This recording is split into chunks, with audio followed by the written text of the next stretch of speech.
want to introduce our presenter, Leanne Potter, who's Director of Education Outreach at the Library of Congress. Leanne Potter leads a dynamic team committed to developing educational programs and materials based on primary sources. Before coming to the library, she created and directed education and volunteer programs at the National Archives in Washington, D.C. for 16 years. Prior to that, she worked at the Smithsonian on a project to build museum-school partnerships, and before that was a high school social studies teacher. She has conducted hundreds of presentations and is author of numerous articles promoting teaching with primary sources. So Leanne, welcome and take it away. So I'm ready to get started. Sessions where we're talking about what's new are always a lot of fun. And this first slide is a new slide compared to a similar session that I did this time last year. This is where you get to see what I look like.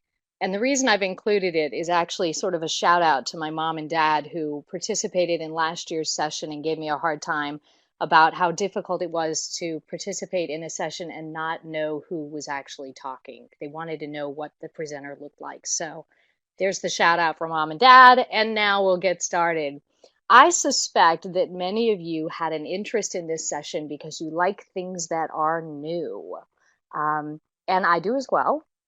We all seem to like things that are new, and there is a lot to talk about that is new at the library. This is true in terms of online collections, as well as teaching resources, programs, and more.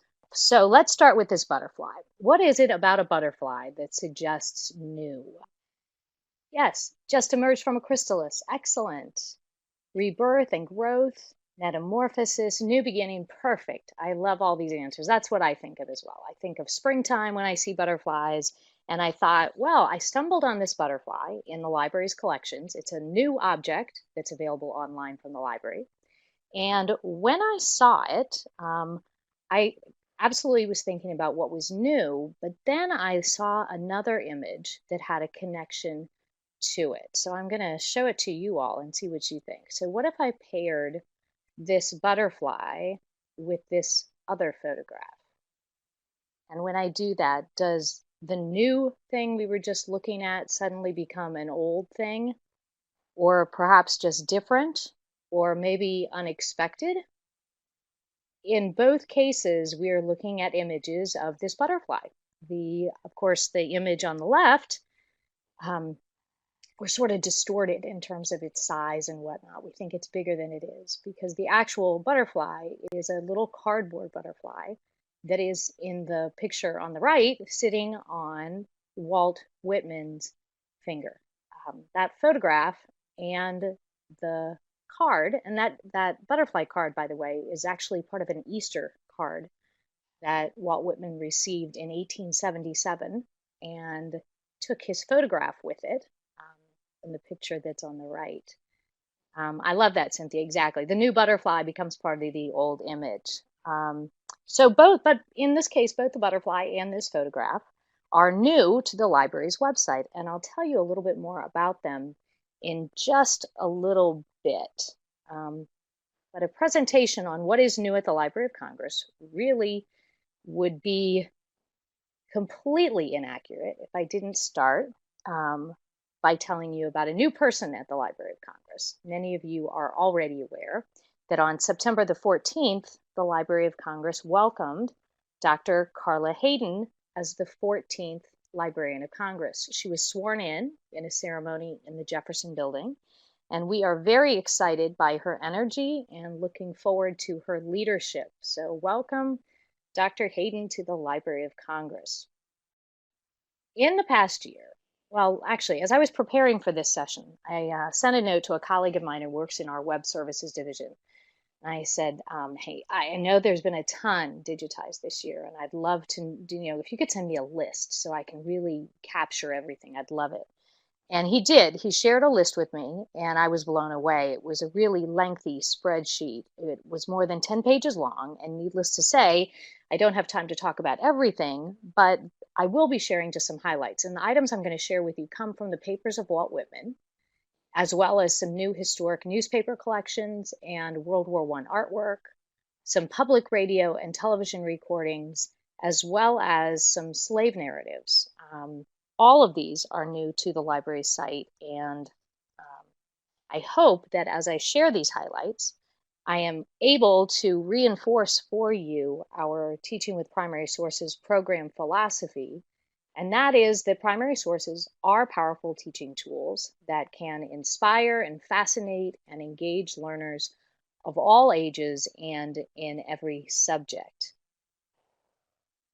By the end of our session, I'd love it if you'd be able to describe our philosophy, participate in some primary source analysis activities that hopefully will amaze and inspire and perhaps surprise you, identify new collections available through the library's website, and finally brainstorm some strategies for sharing these resources with both your colleagues and your students.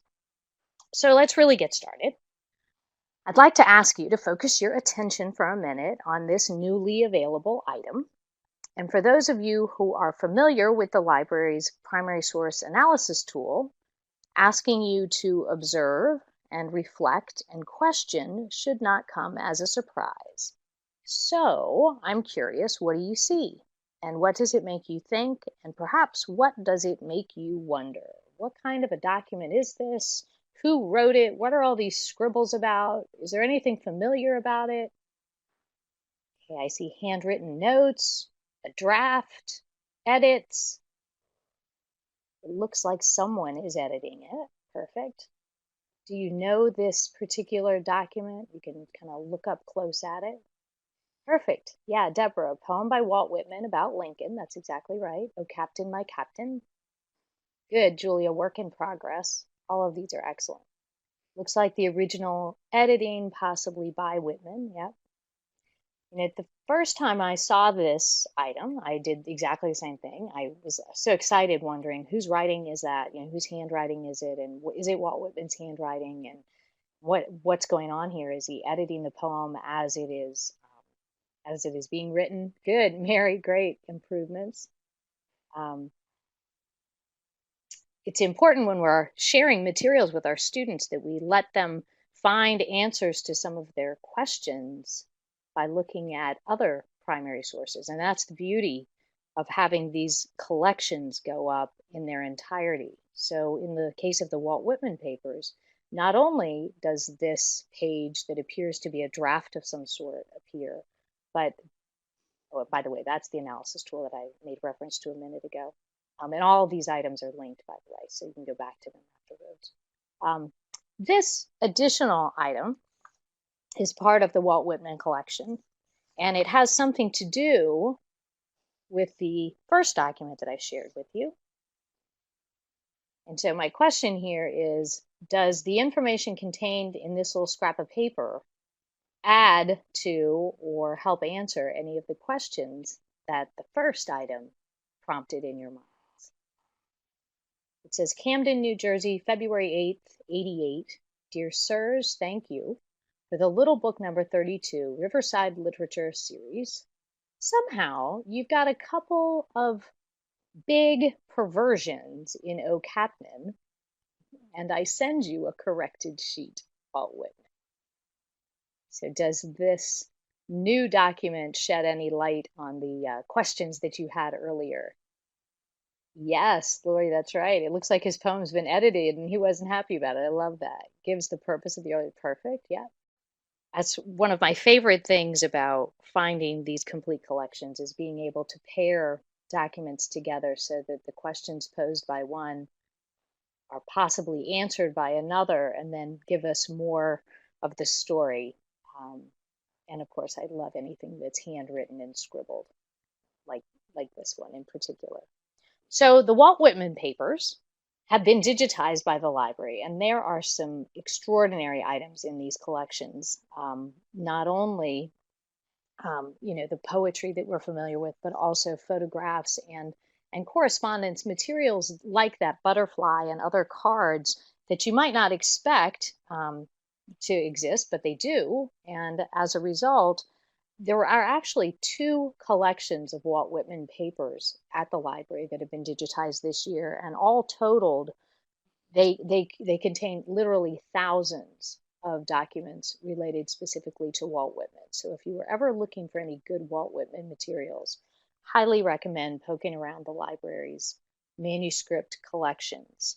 But Walt Whitman's collections are not the only manuscript collections that went up this year from the library. A whole bunch of others did as well, um, including the papers of Salmon Chase, of General William Tecumseh Sherman, the papers of Philip Henry Sheridan, the papers of Martin Van Buren, William Henry Harrison, John Tyler, Zachary Taylor, John Pershing, George Patton, and more. And I'm assuming you see that list and you think, oh, wow, a bunch of white men. And that's true.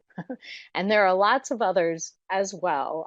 Many of these collections are actually coming from microfilm. These are materials that had been microfilmed by the library decades ago.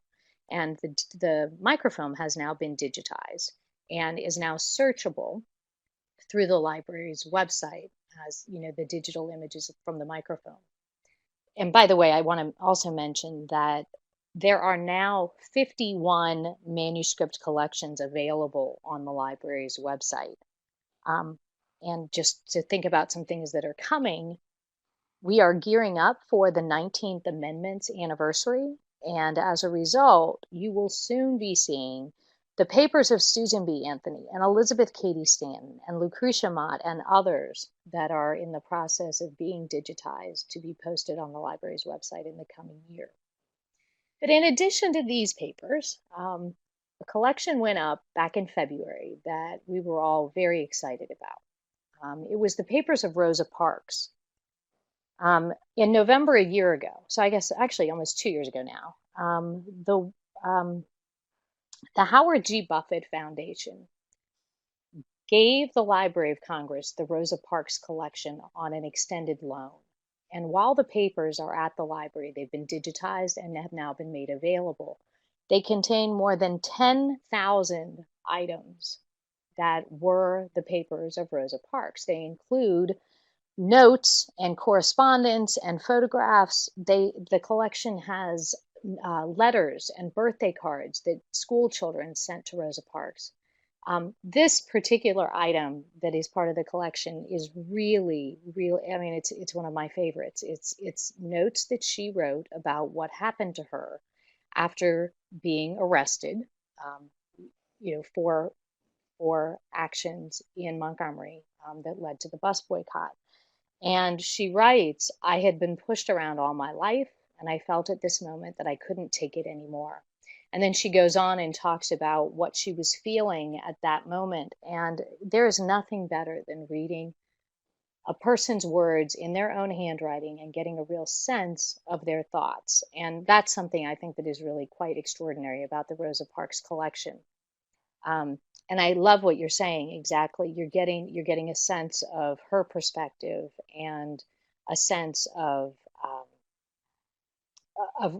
how we can engage our students with these kinds of materials. And that little image there, in all of these collections, when you go to the library's website and you search on the papers of, or if you just go into the manuscript collection and start glancing at what's available, you'll see that there is a strip across the page that gives you some of the items that are within the collection to give you a sense of what's there. And I think you get a little bit of that with this Rosa Parks collection. As I mentioned, that there are photographs and notes and correspondence and so forth. Really, really worth exploring. And Courtney, I totally agree with you. I think students will love this. It'll be an opportunity for them to get to know someone that they think they know a little bit about, but really get a much more robust image of Rosa Parks and her character. In addition to Rosa Parks, there are many other manuscript collections, and I want to show one other object that has become a real, I don't know, kind of a favorite of mine. And I need to tell a silly story about this. But years ago, when I was a classroom teacher in Houston, Texas, and I was teaching American history, one of the most challenging topics that I had to teach related to the Bank of the United States during the Jacksonian period. And of course, I taught about the nullification crisis, and I taught about, and I just remember thinking, I have got to figure out a way to make teaching the U.S. Bank interesting to teenagers. And I'm not convinced I ever succeeded quite like I wanted to, but I'm convinced now that if I had access to the Jackson papers like I do, and like you do, and like all your students do, you might stumble into some resources that could make teaching about the Bank of the United States quite interesting. So when the Jackson papers went up, I went looking for just exploring, what's there, what might I find that I don't expect to find. And I got to thinking about that bank issue. So I did a search on bank, and suddenly some images of checks started coming up. And I thought, oh, well, that's really interesting. So then I just did a search within the Andrew Jackson papers. And by the way, this is a check for $50 to his son, which, of course, I want to know the rest of that story. But um, when I did the search in the Jackson papers on just the term check, what came up was 642 results. And as I looked through these different checks, some of them, not all of them were on from the Bank of the United States. Some of them were banks in Tennessee, some were other banks. But what I started to get a sense of was some approaches to teaching economic history that had never occurred to me before, because I never thought about checks as a primary source that I could incorporate into instruction. And so as I explored them, of course, I wanted to know more about who were these people that he's writing checks to and getting checks from. And in some cases, the memorandum actually tells you. And anyway, what struck me about this is that, of course, and for those of you who teach American history and know about the Bank of the United States, that the first bank of the U.S. was proposed by Hamilton, and then the second bank was formed, and Andrew Jackson never liked the bank and claimed it was too cautious and that it constrained economic development. And so as soon as he was reelected in 1832, he removed all federal funds from the bank immediately after the election. What I thought was so funny about that is that here's a check from 1833, and even though he's removed all the federal funds from the US bank, he's still using it for his personal account. And I just thought that was kind of funny. But anyway, I hope that just thinking about the format of this particular document might inspire some interesting searches. By the way, I also have done searches within the Jackson papers, and also, and this is the really fun one, through the Thomas Jefferson papers, I did a search on the word receipt and found some fabulous receipts for materials and objects purchased by Thomas Jefferson. And one of them that really caught my attention a while back was a receipt for a thermometer that Jefferson purchased. And those of you who know how much we get excited about anytime we can incorporate primary sources into the science classroom, you can see why that might have gotten me kind of excited. So I'm going to, oh, and I love this too. This came up when I shared this check with some colleagues the other day. We were giggling about, do students today even know what a check is? Chances are their world is and will be their debit card. And thinking about whether they're even familiar with checks is actually kind of funny. So anyway, back to the manuscript collections. Many years ago, the library microfilmed the WPA slave narratives. Now, these were interviews, these were first person accounts that were compiled by workers with the Federal Writers Project, which was part of the WPA during the period 1936 to 1938. And like I said, there were 2,300 first-person accounts, and all of them were microfilmed. And so then the slave narratives have been available. But what is really, I think, again, marvelous about the new format on the library's website is the ability to search within a collection and to be able to search on different formats and to scroll through those featured content areas, make it really much easier, I think, to stumble on materials that sort of catch your eye. And one of the items that I stumbled into while exploring this collection was this item. And this particular item, I'm going to read it to you because I know it's a little hard, but it says, "The state of Alabama, Barber County. I, Jonathan Thornton, do solemnly swear that I will henceforth faithfully support, protect, defend, and defend the Constitution of the United States and the Union of States thereunder, and that I will in like manner abide by and support all laws and proclamations which have been made during the existing rebellion with reference to the emancipation of slaves. So help me God. When I taught school and I was teaching the Civil War and got to discussing Reconstruction with my students, I knew about amnesty oaths, but honestly, I had never seen one before. And I certainly didn't expect to find an amnesty oath in a collection such as this, because the rest of what is in the WPA slave narratives are transcriptions of interviews that were done with individuals who had been enslaved. And these interviews were conducted in the 30s. So the people they were interviewing, in most cases, were quite old, and they were sharing stories of a time many years previously. Within the collection, there are about 500 photographs of the previously enslaved individuals who were being interviewed. And this item, this amnesty oath, is in that collection. And I still have, it's one of those, I found it. I'm excited that it's there.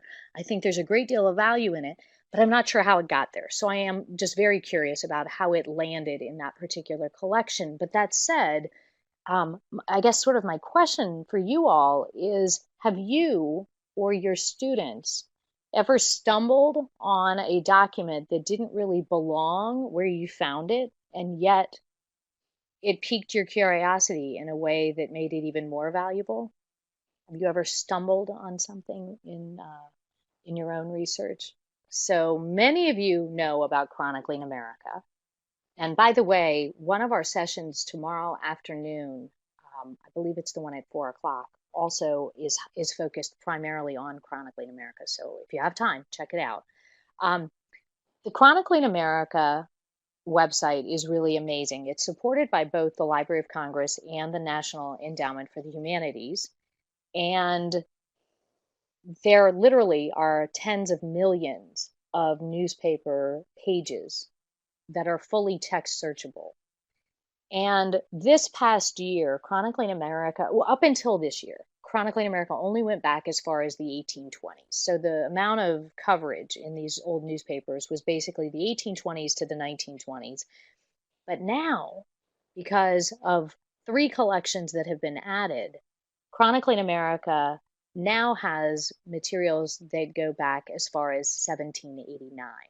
So this year, Chronicling America added the Gazette of the United States, the National Gazette, and the National Intelligencer.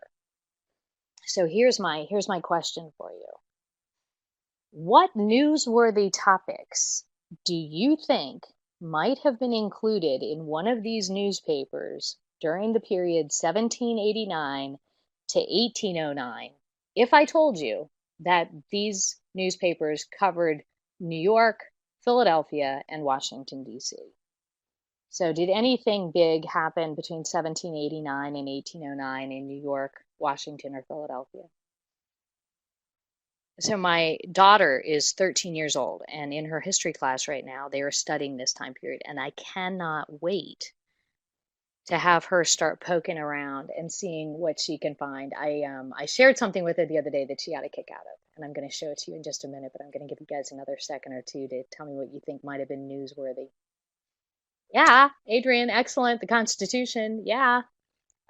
So how about this? Did any of you, or maybe you were thinking about it even if you didn't write it, did any of you think about the duel between Alexander Hamilton and Aaron Burr? Um, oh, this is great.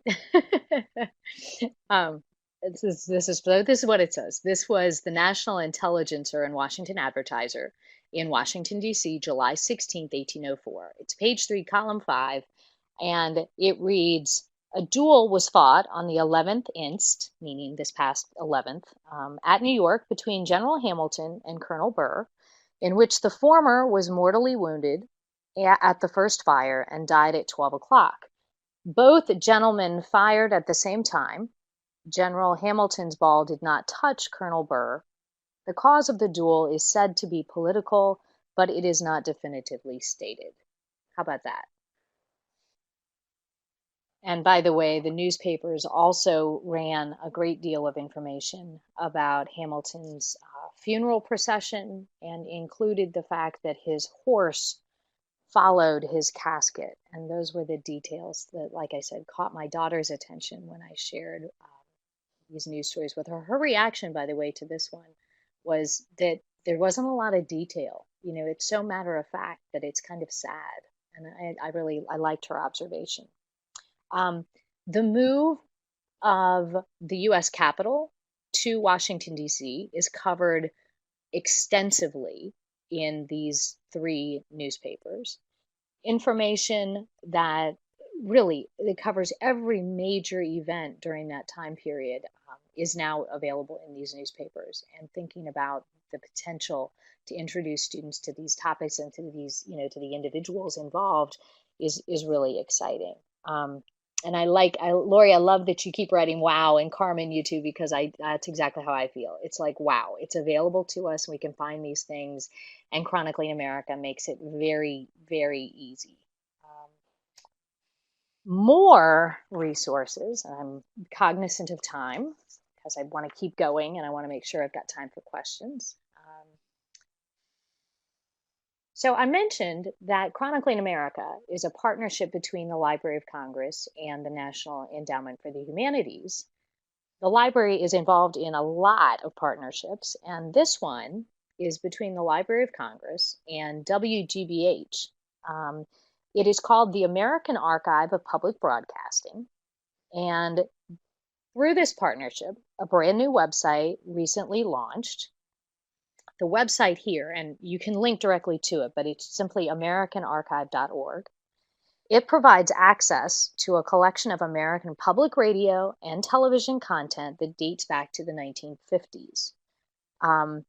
This project, funding for this project, by the way, began with the Corporation for Public Broadcasting. And today, there are about 15,000 television and radio programs that are accessible for streaming through this website's online reading room. It's really, it's amazing to me.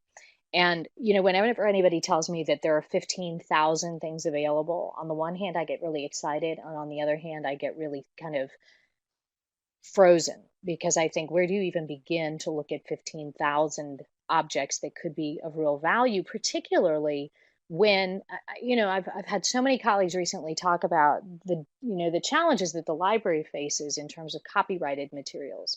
You know, one of the reasons why so many of the materials on the Library of Congress's website are quite old is because of copyright laws. And here's a great example of resources from the 20th century that are available to us because they were public broadcasting. So they were paid for with public monies, and they're in the public domain in most cases. If you jump onto this page and it's too hard to navigate too many things, if you click on curated exhibits, you'll see that there are a handful of collections that have been put together by individuals who've been working with this project. There's one on that's entitled "The Voices of Democracy: Public Media and Presidential Elections." It is terrific. It is a marvelous collection. There's an interview in there between John F. Kennedy and Eleanor Roosevelt that, you know, it's 15 minutes long, but it's absolutely worth your time. There's another one. It was a program from the 1964 election that was looking at the big issues of the election, and it was a broadcast kind of highlighting the similarities and differences between the candidates. And there's footage from debates, there is footage from interviews, there are radio programs that were essentially curated radio programs at the time that they were made available on radio.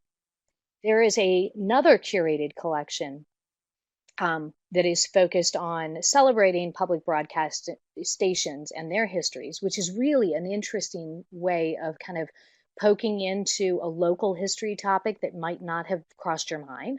And then there's another curated exhibit on climate change. And again, all of these curated collections help you navigate the site. And then once you've kind of explored them, you have a sense of what's there.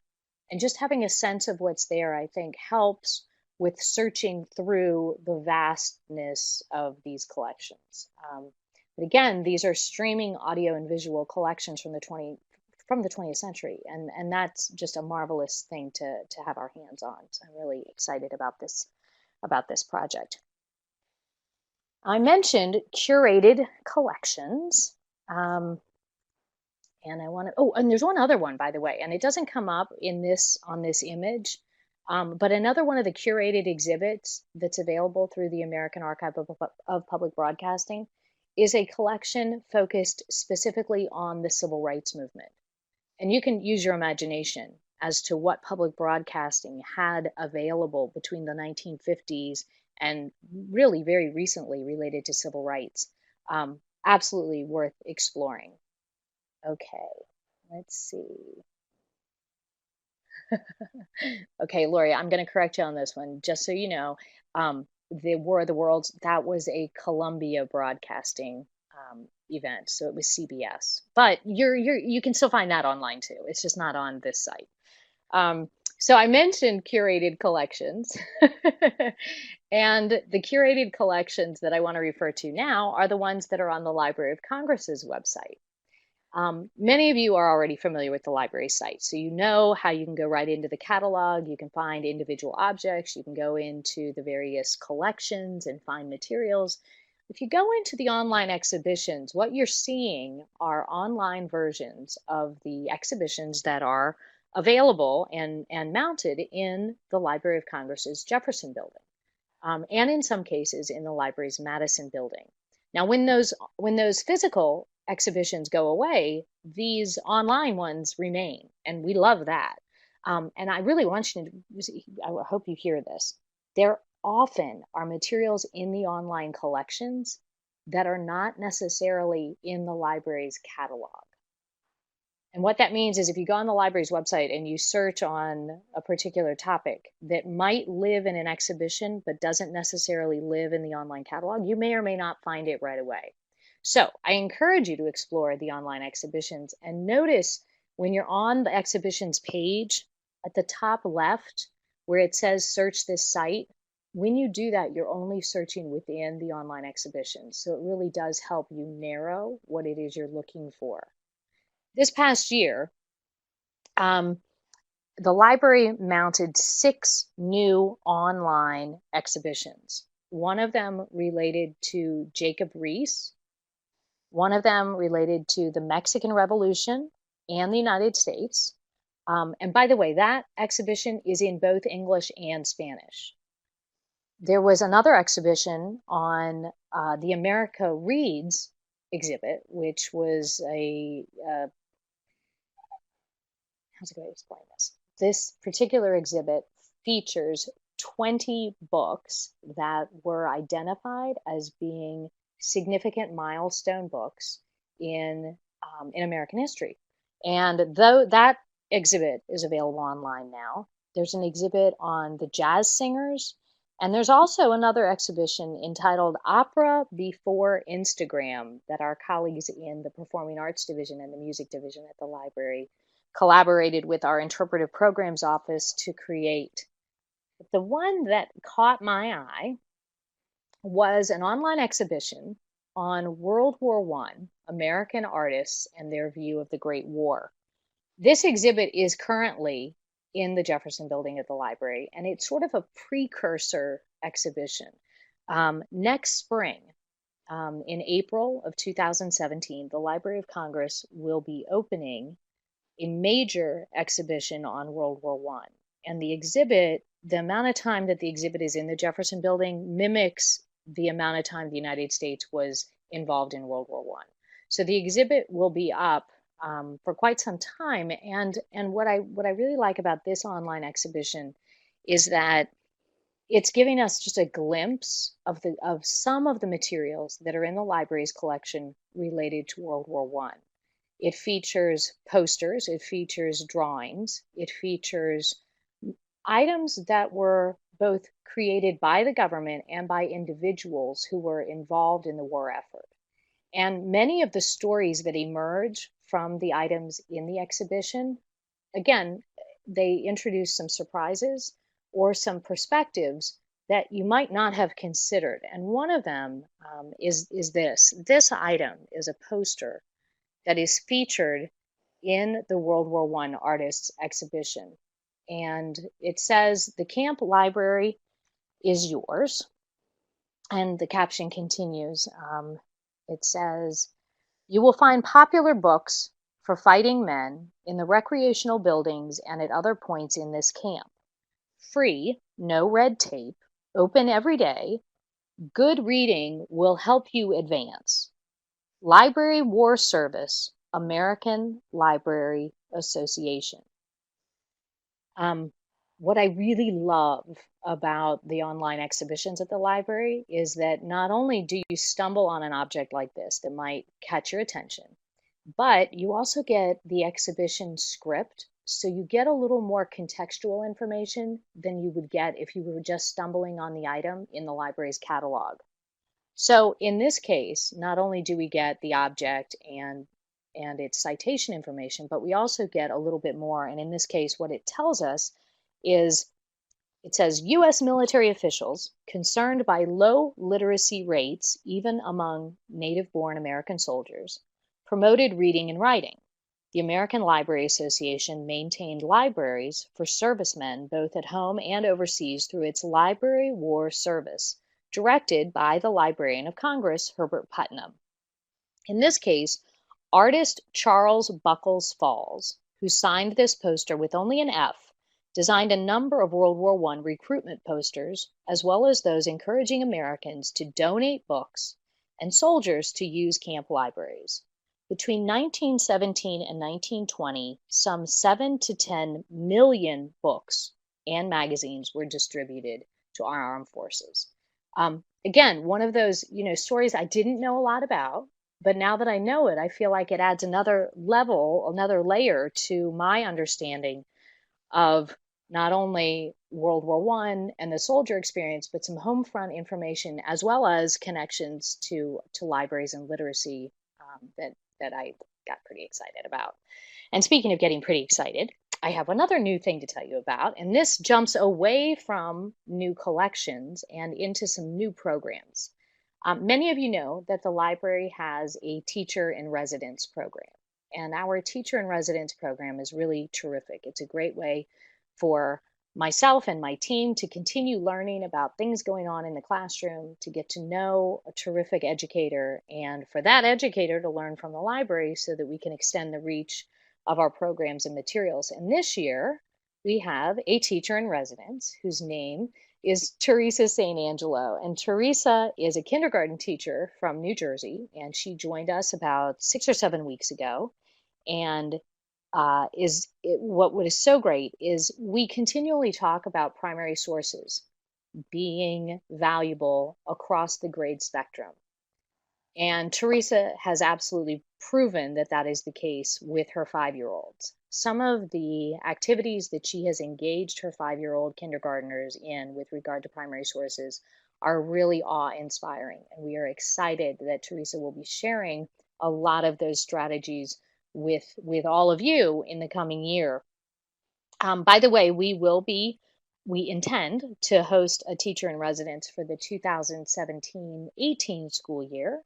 And if you have any interest in that opportunity, the announcement about it will go out this coming February or March. So be on the lookout for that. Yeah. Ashton, it's so true. 5-year-olds in primary, it's so true. There's a terrific blog post, by the way, on the library's website in our Teaching with the Library of Congress blog. If you just search on kindergarten historians, you can read about it. And also, Teresa is doing a session tomorrow as part of our online conference. So if you want a sneak peek at some of the things that she's going to be doing throughout the year, you might sign in to her session tomorrow, the one entitled Kindergarten Historians. Okay.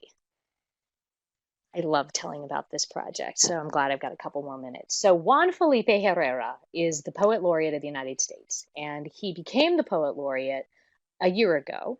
And last year he had a marvelous national project that was called Casa de Colores.